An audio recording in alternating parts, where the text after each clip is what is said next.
السلام عليكم متابعين قناة زوم 14. فوز تشيلسي على دورتموند وقلب الطاولة والتأهل إلى دور ربع النهائي دوري أبطال أوروبا بعد إنعام الفريق في ألمانيا من عدم تسجيل الأهداف، وخسر بهدف نظيف في السجن المنابار، ولكنه في العودة عاد وسجل عن طريق كاي هافرتز ورحيم ستيرلينغ.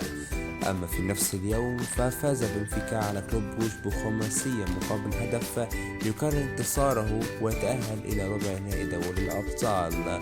وفي اليوم التالي شاهدنا مباراة قوية جدا من مين وتوتنهام على ملعب توتنهام، وأدى ذلك إلى تعادل سلبي بعد كثير من محاولات توتنهام، ولكن كان الدفاع الميلاني والحارس مونيان للكرات القوية للمرصاد مستفيدين بالفوز على ملعبهم بهدف نظيف في إيطاليا.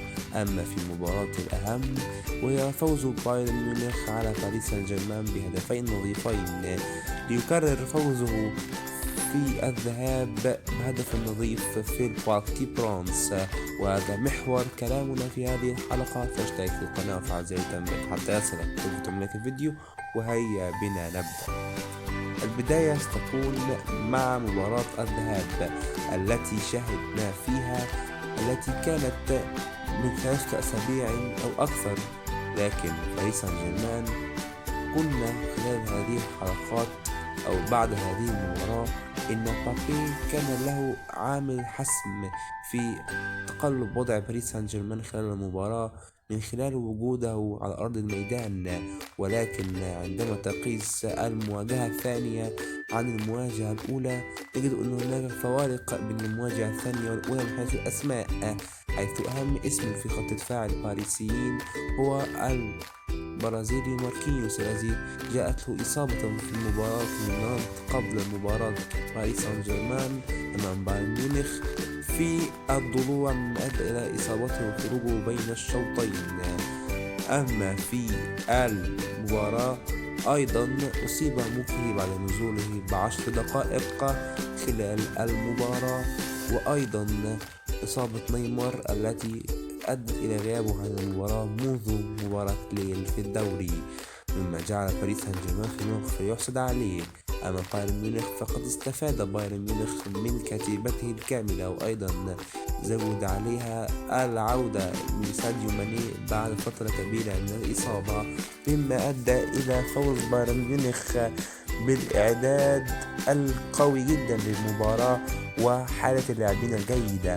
وأيضا خلال المباراة الشوط الأول لم يظهر بايرن ميونخ هجوميا بمحاولات، ولكن باريس سان جيرمان والضغط العالي في محاولة لتسجيل هدف لمعادلة النتيجة، ولكن بعد كثير من المحاولات وأهمها كرة استخلصها فيتينيا بعد تمريرة خاطئة من الحارس يان سومير، ولكن ماتياس ديريخت ينقذ البايرن ويزيلها على خط المرمى.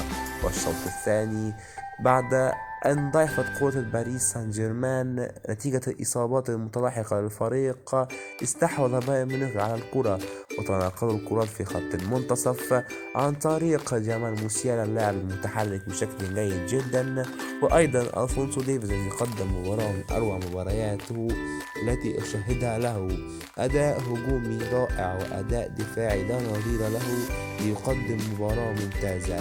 وأيضا تحركات المهاجم الكاميروني تشوب مونتينج لاعب باريس سان جيرمان السابق. وأيضا خلال هدف المباراة الأول شاهدنا خطأ لماركو فيراتي في تمرير الكرة، من أدى قطاع الكرة عن طريق بولتيكا ومولر ثم شوب مونتينج الهدف الأول. وأيضا الهدف الثاني التي كانت هجمة مرتدة لبايرن ميونخ التي انتهت في النهاية بهدف آخر لفريق بايرن ميونخ. المباراة أكدت لنا أن بايرن ميونخ هذا العام لا يدخل دوري الأبطال بسهولة أو يدخله من حيث المتعة، وإنه يريد أن يأخذ اللقب بسكواد وفريق قوي جدا له بدلاء وله قوة في العمق وله ما لديه ومدرب شاب رائع مطور اسمه ليان ناجلزمان. أما باريس سان جيرمان وحسابات إقالة جاريتير المدير الفني مع اللاعبين قد تؤدي في النهاية إلى خسارة لقب الدوري أيضا، ولكن أظن أن باريس سان جيرمان لم يحسن من مستوى مشروعه الذي بدأه مصر الخليفي منذ 12 عام. فاستيقظ